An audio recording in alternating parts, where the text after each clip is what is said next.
આ જો મારો પપ્પા મારો પપ્પા હવે એક મસ્ત વાત કહો. આજે મેં છે ને કોલેજથી આવ્યો ને તો મતલબ થયું કેવું કે હમણાં કામથી કંઈ બહાર જતા હતા તો છે ને મેં કીધું પપ્પા બુંદીના લાડુ લઈ આવજો જાઓ તો પાછા આવતી વખતે. તો છે ને મને એવું કે હું તો મસ્તી બોલ્યો તો એ તો નહીં લાવે બરાબર એમને ગયા. એ તો પછી છે ને રિટર્ન આવતી વખતે મને ફોન કર્યો કયા બુંદીના લાડુ લાવવા જ કે હું તારા માટે બુંદીના લાડુ લઈને આવું એમ. એટલે મેં કીધું પેલા ઝીણી બુંદીના લાડુ આવે ને એ લઈને આવજો. તો સ્પેશિયલી કેટલા ગ્રામ લાવ્યા લાડુ? 250 ગ્રામ લાડુ લાયા. કબ તો કે મારે ખાવાની ઈચ્છા થયેલી એના માટે સ્પેશિયલી લાડુ લેવા ગયા લઈને આવ્યા. અને પહેલાં કેટલા વર્ષનો હતો હું ત્યારે લાડુમાં ગયેલો? 2.5-3 વર્ષનો. 2.5-3 વર્ષનો. ત્યારે શું થયેલું એ કહો હવે. અમે 2 જણાએ વડાપાઉં 20 રૂપિયાના ખાધા અને તું એકલો 20-30 રૂપિયા 20 કે 30 રૂપિયાનો લાડુ હતો આટલો મોટો ફૂલ સાઈઝનો. અને એ લાડુ તું એકલો ખાઈ ગયો. સ્ટાન્ડર્ડ મેં કીધું આ જો તારી મમ્મીને કીધું મેં કીધું આપણે 20 રૂપિયા પતાવ્યું અને આ 30 રૂપિયાનો લાડુ એકલો ઠોકાય છે. પણ સ્ટાન્ડર્ડ વસ્તુ ચોઈસ કરે છે એટલે સારું હતું એવું નહીં. મતલબ એ ટાઈમે બી આવો જ ટાઈમ હતો બરાબર. અને લાડુ માગેલો અને એવું બી ને મિનિમમ સાઈઝનો લાડુ બહુ મોટો લાડુ હતો એ.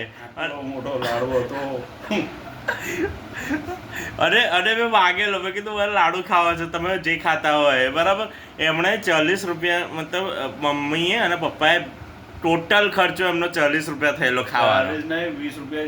20 રૂપિયા ખર્ચો થયેલો. અને એ બંનેનો જેટલો ટોટલ ખાવાનો ખર્ચો હતો ને એટલા મેં ખાલી ફક્ત લાડુ ખવડાવ્યો પપ્પાએ મને. અને આજે કેટલા રૂપિયા લાડુ થયા? 60 રૂપિયાના. જસ્ટ ઈચ્છા તો એટલે 60 થી 70 રૂપિયાના 250 ગ્રામ લાડુ લઈને આવ્યા છો પપ્પા. પણ એ ભલે તું નાનો હતો ખાધો તે પણ વસ્તુ સ્ટાન્ડર્ડ ચોઈસ કરી હતી અને ગુરુદેવની વસ્તુ એટલે ખવાય. અને મજા આ જ વાતની છે કે છે ને એક આટલા વર્ષોમાં મેં એક વસ્તુ નોટિસ કરી છે કે છે ને મોસ્ટ પ્રાયોરિટી જે મેં એવું કહું કે ના પપ્પા આ ખાવું છે, ના પપ્પા કે આ લેવું છે બરાબર. તો મોસ્ટ પ્રાયોરિટી એવું થયું છે 90% ચાન્સમાં એવું થાય કે છે ને પપ્પા કશેથી બી એક અઠવાડિયા પછી બી યાદ આવે તો અઠવાડિયા પછી બી લઈને આવે એ વસ્તુ. અને મોસ્ટ પ્રોબેબિલિટી એવું જ બને છે. એટલે મારા એ પોતાના ખાવા પર જેટલો ખર્ચો નહીં કર્યો ને એટલો હું ખાઉં ને કે ભાઈ મારે આ ખાવું છે, મારે પેલું ખાવું છે, તો એ મારા માટે સ્પેશિયલી બધું લઈને આવે છે. અને બધા જ ફાધર જેટલા બી ફાધર હશે ને બધા જ ફાધરનો મેં એક પર્સનલ વસ્તુ નોટિસ કરી છે કે છે ને એ પોતાના પર જેટલો ખર્ચો નહીં કરતા હોય ને એનાથી વધારે એમના સન ડોટર જે હશે ને એમના પર ખર્ચો કરતા હશે અને સૌથી વધારે ખર્ચો કરતા હશે. જો મેં કીધું ને કે એ આજથી ખાસા વર્ષો પહેલાં હું 3-4 વર્ષનો હતો બરાબર. એટલે આજથી 10-12 વર્ષ 13 વર્ષ પહેલાંની વાત કરે છે બરાબર. એ ટાઈમે એમનો ટોટલ વડાપાવ એમણે પેટ ભરીને ખાધેલા તો એનો ખર્ચો 20 થી 30 રૂપિયા થયેલો. અને મેં 20 રૂપિયાનો ખાલી લાડુ માગ્યો ને એ એમણે ખવડાવવા માટે પૈસા વાપર્યા. અને એવું બી નહીં કે બહુ હાયર પે જોબ કરતા હોય, નોર્મલ જોબ કરે છે તો ભાઈ એમને વસ્તુ શું છે એમની પ્રાયોરિટી હું થઈ ગયો છું. અને વન એન્ડ ઓનલી એમની પ્રાયોરિટી પોતાના પ્રાયોરિટી કરતાં મને વધારે પ્રાયોરિટી આપે છે. એ બે પર્સનલ બધા જ ફાધર હોય, બધા જ ફાધર એમ ભલે આટલા વર્ષોથી જોબ કરે છે બરાબર. કેટલા વર્ષોથી તમે જોબ કરો છો બેંકમાં? 24 years. એમાં તમારી પાસે જે જૂનું સેકન્ડ હેન્ડનું સ્પ્લેન્ડર હતું બરાબર, જૂનું સેકન્ડ હેન્ડમાં સ્પ્લેન્ડર, અત્યારે તો સુપર સ્પ્લેન્ડર છે બરાબર. જૂનું સેકન્ડ હેન્ડ વાળું સ્પ્લેન્ડર હતું એ કેટલા વર્ષ વાપર્યું તમે? અત્યાર સુધી વાપર્યું 4 વર્ષથી આ વાપરું છું નવું. જૂનું 2002માં લીધું હતું તો 2017-18 સુધી વાપર્યું. 2018માં મારા ફાધરે છે ને છેવટે સુપર સ્પ્લેન્ડર લીધું હતું. 18-19 સુધી વાપર્યું સ્પ્લેન્ડર. 2019ના એન્ડમાં અમે એ સ્ક્રેપ યાર્ડમાં આપ્યું હતું, સ્ક્રેપ કરવા આપી દીધું બરાબર. એટલે મારા ફાધરે ઓવર 18 to હા મતલબ હા એવું જ કહી શકાય કે 18 થી 19 વર્ષ જૂનું સેકન્ડ હેન્ડ સ્પ્લેન્ડર એ બી કેટલા વર્ષ વપરાયેલું હતું સ્પ્લેન્ડર? એ 4-5 વર્ષ વપરાયું. મતલબ વિચારો 1997 કે 1998 સાલનું સ્પ્લેન્ડર હશે મે બી કે 2000 સાલનું હશે. સેકન્ડ હેન્ડ લીધેલું. એ બી સેકન્ડ હેન્ડ લીધેલું સ્પ્લેન્ડર 18 વર્ષ વાપર્યું છે મારા ફાધરે. હા બસ 18 18 થી 19 વર્ષ. અને અત્યારે ઓવર કેટલા વર્ષથી તમારા પાસે ગાડીનું લાયસન્સ કેટલા વર્ષથી છે તમારા પાસે? લગભગ 30-32 વર્ષ થઈ ગયા. મારા ફાધર પાસે 30-32 કે એનાથી વધારે હશે. 32 થી 33 વર્ષથી એમના પાસે 4 વ્હીલરનું લાયસન્સ છે. અને ગાડી કયા વર્ષમાં લીધી આપણે? 2019. ના 2019 નહીં, 2021. 19નું હા હા 2019નું મોડેલ 21માં લીધું બરાબર. હા એટલે મારા ફાધરે એમને 21માં જ લીધી આપણે. 21ની સાલમાં અમે લોકોએ અને એ બી એવું નથી કે કંઈક અલગ વસ્તુ બરાબર. એ તો તારા બર્થડેનો ગિફ્ટ છે. મને ઓલ્ટો ગમતી હતી અને મારા ફાધરને મેં કીધું મેં પપ્પા લેવી છે તો મેં કીધું ઓલ્ટો લઈએ. મેં કીધું સારી ગાડી છે, સારી ગાડી મને બહુ ગમતી હતી ઓલ્ટો. કારણ કે પેલું કહેવાય ને કે છોકરાઓને ગમતી હોય એ વસ્તુ હોય બરાબર. તો મને ઓલ્ટો બહુ જ ગમતી હતી. અને વર્ષો પહેલાં છે ને એક સિરિયલ બી આવતી હતી ચલતી કા નામ ગાડી ઓલ્ટો 800 જ્યારે લોન્ચ થયેલી ત્યારે. તો એ સિરિયલમાં રેડ કલરની ઓલ્ટો હતી મને બહુ જ ગમતી હતી એ ઓલ્ટો. અને મેં છેવટે 2021માં જ્યારે અમારે ગાડી લેવાનું ફાઇનલ થયું ને તો બી છે ને મારા ફાધરે વેગેનાર ફાઇનલ કરેલી હતી.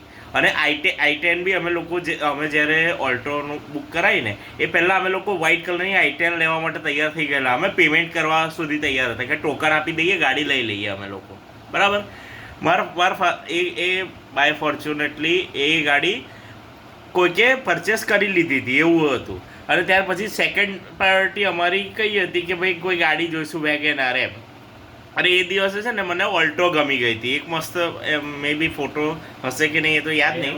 તને જોવા લઈ ગયો તને ખબર એ નથી કે આ ઓલ્ટો લેવા લઈ જાય. તારો બર્થડે હતો અને તને લઈ ગયો તો તું વિચારવા પડી ગયા પપ્પા અહીંયા કેમ લઈને આવ્યા. અને મારા ફાધરે છે ને એક વાર જ વિચાર કર્યો કે ના ભાઈ ચલો છોકરાને ઓલ્ટો ગમે છે અને ફેમિલીની નીડ તો થોડી હતી જ. એટલે મારા ફાધરે કંઈ પણ વિચાર્યા વગર ખાલી એક જ વાત કે હવે ઓલ્ટો લેવી છે. તો મારા ફાધરે છે ને ઓલ્ટો બાય કરી અને અત્યારે પણ અમારી પાસે એ ઓલ્ટો છે. અને એ બી વાત બરાબર છે બરાબર. ત્યાર પછી મને છે ને એક્સિસ ગમતું હતું. તો છે ને લાસ્ટ યર મને એક્સિસ બહુ ગમતું. મારા ફ્રેન્ડ્સ પાસે હતું તો હું ચલાવતો હતો એક્સિસ વધારે. તો મને છે ને ગમતું હતું એક્સિસ. તો મારા ફાધરને મેં કીધું એક્સિસ લેવાનું છે બરાબર. મારા ફાધર કે લઈશું ધીમે થોડો ટાઈમ જવા દે એવી રીતે ટાળ્યા કરતા હતા. પછી એક દિવસ છે ને અચાનકથી એવું એમને ખબર નહીં મનમાં હું આવ્યું કે ના ભાઈ ચલો કઈ EMI કરી આમ તેમ કરીને ગોઠવી દઈએ બરાબર. એવું કરીને નક્કી કરી દીધું અને ફાઇનલી છે ને એક્સિસ બી લઈ લીધું. એક્સિસ મારા પાસે છે ને 1 વર્ષથી 3 મહિના થયા બરાબર. એક્સિસ બી અમે લોકો 4 દિવસના અંદર મારા ફાધરે છે ને 4 દિવસમાં એક્સિસનું બુકિંગ કરાવ્યું. મતલબ હા બુધવારે કે ગુરુવારે બુકિંગ કરાવ્યું અને રવિવારે છે ને એક્સિસની ડિલિવરી કરાવડાવી મારા ફાધર. મતલબ લાઈફમાં એમણે છે ને એમની જે ચોઈસ હતી ને એના કરતાં વધારે મારી જે ચોઈસ હતી ને કે ભાઈ ના આ જોઈએ છે બરાબર.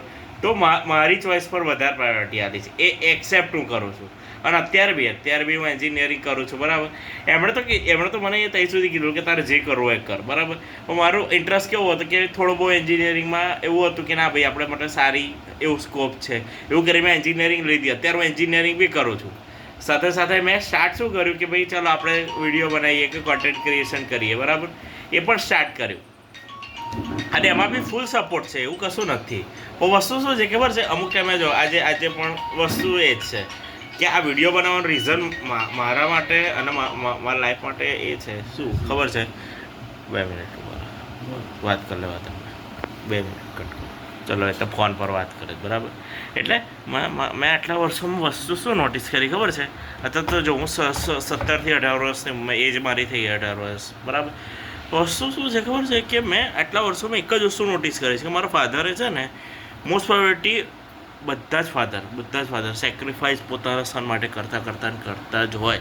પોતાની લાઈફ જોડે કોમ્પ્રોમાઇઝ હોય પણ છે ને પોતાના સન માટે બધું જ કરવા તૈયાર હોય બરાબર. મેં કીધું ને કે મારા ચોઈસની એ વસ્તુ હતી કે વર્ષો પહેલાં મેં લાડુમાં વસ્તુ એ છે કે એ ટાઈમે અફોર્ડ એ નહોતા જ કરી શકતા બરાબર. એમનો ટોટલ ખર્ચો 20 રૂપિયા હતો અને એ ટાઈમે 20 રૂપિયામાં લાડુમાં ગયો એમના ટોટલ કોસ્ટ કરતાં વધારે મારો ખર્ચો થઈ ગયો બરાબર. અને અત્યારે બીજું હું કહું છું એન્જિનિયરિંગની ફીસ ભરે છે, એક્સેસ લીધું, મારું લેપટોપ લીધું, અત્યારે જે ફોનમાં રેકોર્ડિંગ કરશું એ ફોન લીધો બરાબર. એ બધું બી એટલું બધું નહીં કે મારે બહુ જ સમજાવવું પડ્યું હોય. મારે એક જ એમ થયું હોય કે બે ચાર વાર જ એમ વાત કરી હોય અને એમનુંથી સેટલ થતું હોય ને એટલે સેટલ કરીને એવું જ ગોઠવે કે છે ને ના ભાઈ આણે માગ્યું છે આપણે પૂરું કરવાનું બરાબર.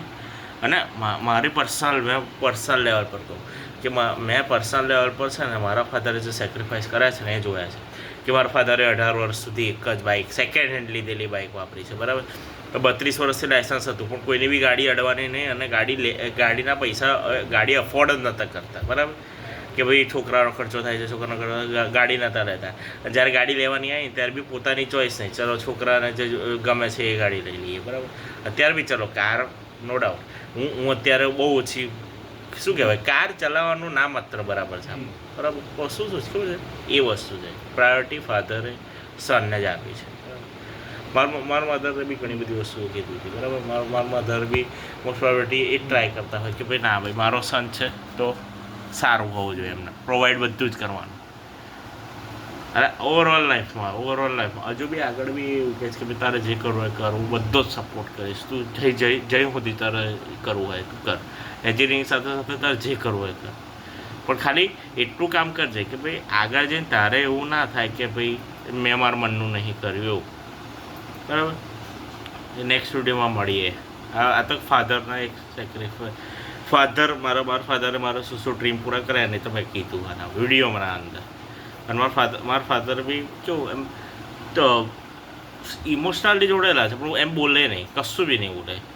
એમને કદાચ મને કઈ વસ્તુ જોઈતી હોય અને એમને ના અપાયું હોય તો એમને મન દુઃખ થાય ખરું, બહુ બરાબર જ મન દુઃખ થાય કે ના લાયા અને માગ્યું પણ અત્યારે મેળ નથી પડતો પૈસાનો બરાબર.